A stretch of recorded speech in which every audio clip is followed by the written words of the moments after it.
Assalamualaikum, halo Ananda. Perkenalkan, nama Bunda Zira. Apa kabar Ananda? Semoga selalu sehat dan semangat ya. Bunda Zira akan menemani Ananda bercerita tentang kisah-kisah Nabi.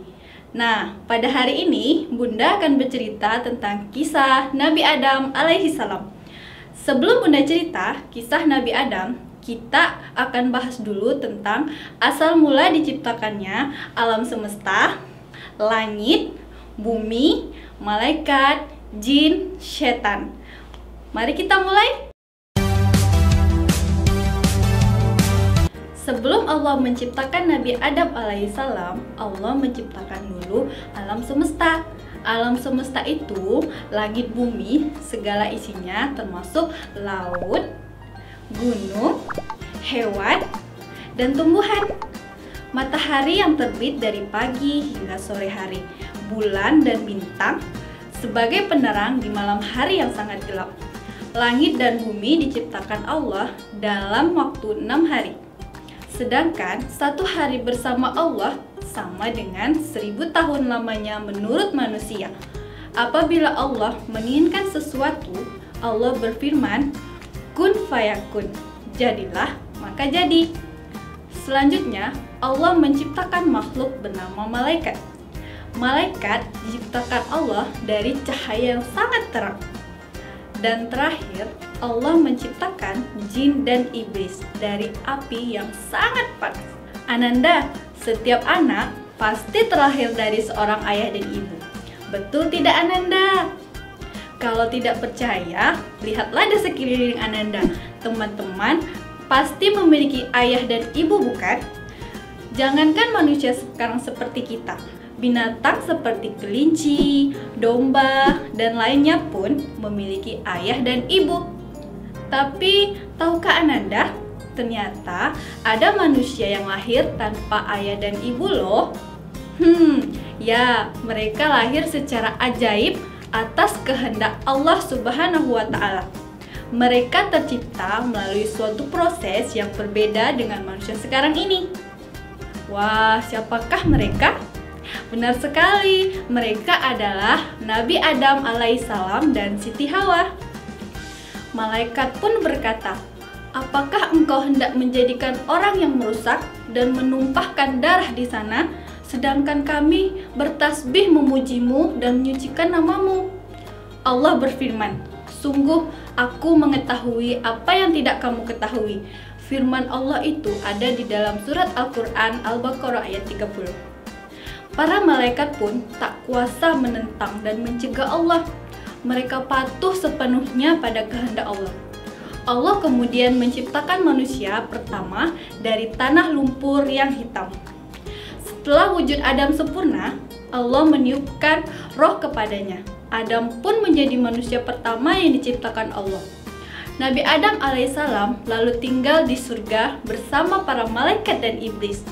Allah memerintahkan iblis dan semua malaikat tunduk kepada Nabi Adam alaihissalam. Semua para malaikat mau bersujud pada Adam mengikuti perintah Allah, kecuali iblis. Ananda, iblis itu tidak mau tunduk dan sujud pada Nabi Adam alaihissalam. Iblis itu sombong Ananda. Ia merasa lebih baik dari Adam karena ia diciptakan dari api. Sedangkan Nabi Adam alaihissalam hanya dari tanah yang hitam. Semenjak diciptakannya Nabi Adam, iblis menjadi makhluk yang sangat durhaka kepada Allah karena iri kepada manusia. Dengan sombongnya iblis berkata kepada Allah, engkau telah menciptakan seorang makhluk yang lebih rendah dariku, tetapi dia justru engkau muliakan. Dia akan menentangmu, membuat kerusakan di bumi, dan menumpahkan darah. Engkau telah menghinaku di hadapannya, padahal dia tidak pernah menyembahmu. Sementara aku telah menyembahmu dalam bentuk yang tidak bisa digambarkan oleh siapapun. Mengapa bisa demikian? Protes iblis itu lalu dijawab firman Allah dalam Al-Quran surat Al-Baqarah ayat 30. Ingatlah ketika Tuhanmu berfirman kepada para malaikat, sesungguhnya aku hendak menjadikan seorang khalifah di muka bumi. Mereka berkata, "Mengapa engkau hendak menjadikan khalifah di bumi itu orang yang akan membuat kerusakan dan menumpahkan darah, padahal kami senantiasa bertasbih dan memuji engkau dan mensucikan engkau." Tuhan berfirman, "Sesungguhnya aku mengetahui apa yang tidak kamu ketahui." Lalu, iblis mengajukan permintaan kepada Allah agar dapat menggoda manusia sampai akhir zaman. Janji iblis kepada Allah, ia akan berusaha sekuat tenaga untuk menyesatkan anak manusia selamanya. Dan demi mewujudkan keinginannya itu, iblis diberikan usia yang sangat panjang serta kesempatan untuk berkembang biak dengan cepat. Kemudian, Nabi Adam alaihissalam diizinkan untuk menikmati seluruh kemewahan di surga sepuasnya. Tapi, meskipun Nabi Adam alaihissalam tinggal di surga dengan kenikmatan dan kemewahan yang berlimpah, Nabi Adam merasa masih ada yang kurang. Nabi Adam merasa kesepian. Itu karena ia sendirian di surga tanpa ada manusia lainnya. Nabi Adam alaihissalam pun tak punya teman yang bisa diajak mengobrol dan bermain. "Aduhai, sekiranya ada orang yang bisa aku ajak berbincang dan bercerita," gumam Adam sambil melamun. Ia membayangkan ada manusia lain di sampingnya. Allah yang Maha Pemurah dan Maha Tahu tentu mengetahui kegelisahan dan kesepian yang dirasakan oleh Nabi Adam alaihissalam tersebut, Ananda. Allah pun berencana memenuhi keinginan Nabi Adam alaihissalam. Allah akan menciptakan teman untuk Nabi Adam alaihissalam yang bisa berbincang-bincang dengan Nabi Adam alaihissalam dan menemani hari-hari Nabi Adam alaihissalam di surga.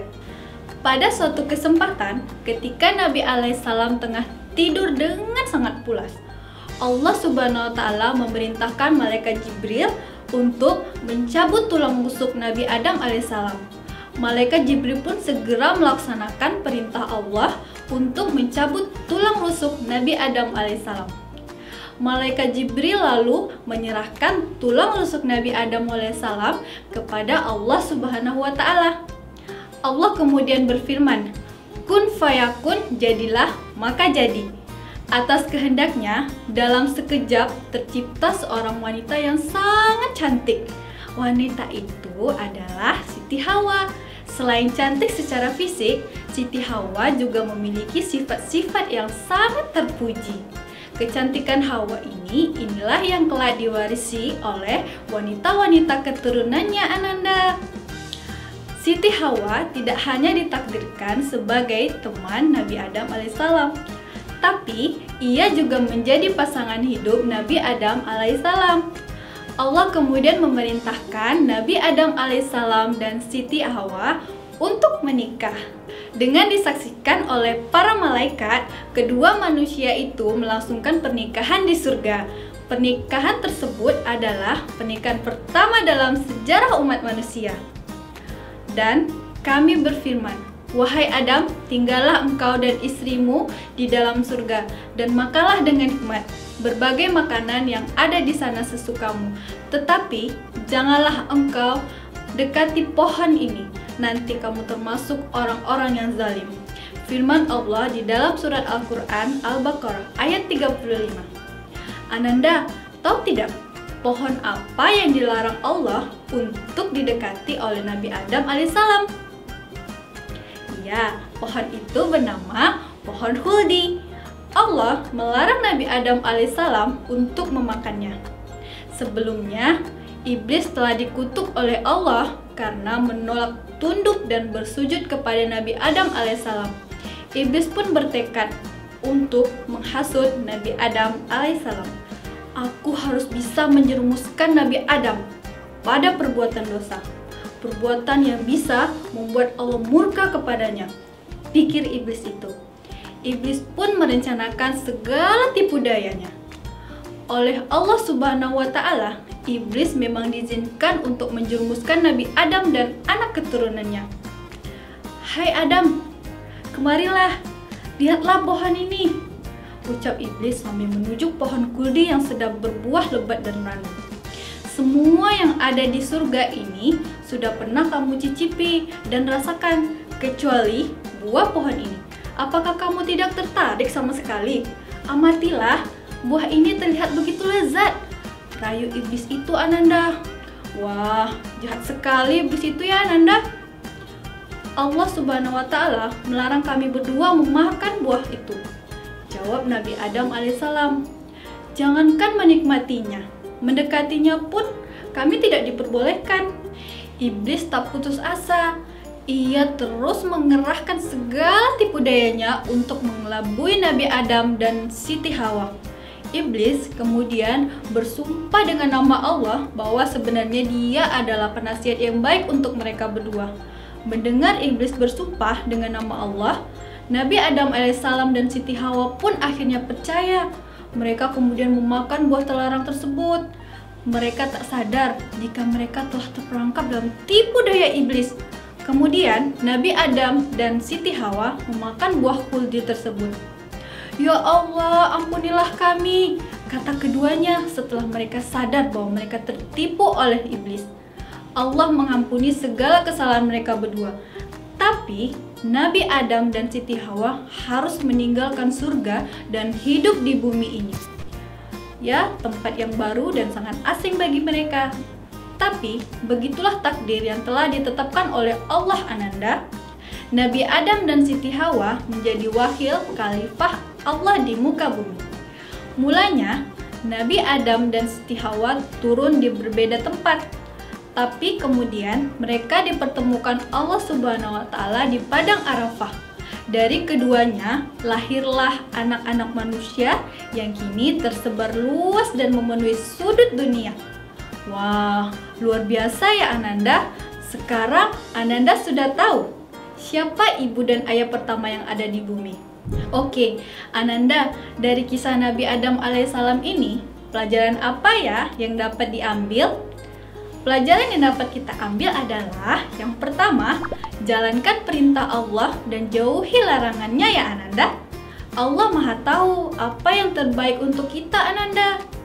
Yang kedua, Allah itu Maha Pencipta. Dia menciptakan sesuatu dari ketiadaan dalam sekejap. Tinggal mengucapkan kun fayakun, jadilah maka jadi. Yang ketiga, iblis itu adalah musuh yang nyata bagi kita semua keturunan anak cucu Adam. Nah, sampai di sini ya Ananda, cerita dari Bunda tentang kisah Nabi Adam alaihissalam.